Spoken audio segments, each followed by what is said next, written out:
Kevin, thank you so much for taking a few minutes to talk to me today. I'm really excited to talk to you because well, tell everyone why you're here first. This is a follow up to my first hip replacement and a pre op for my next hip replacement. So I'm combining my appointments and getting ready to go and get the second one done. Awesome. So tell us a little bit about your experience on the first one. Like, how far out are you now from your first hip Uh, replacement?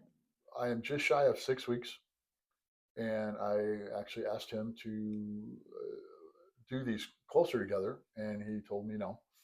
He said I needed time to heal and get prepared for the next one. And it's been an incredible experience. I don't know why I waited so long, but I, I, Amy, I went 3 years where I couldn't even step off a curb without being very careful Hmm. and assistance. Um, and this is the greatest thing. Uh, Modern medicine's crazy, and whatever he does with the robots and stuff, I healed very quickly. I'm very happy.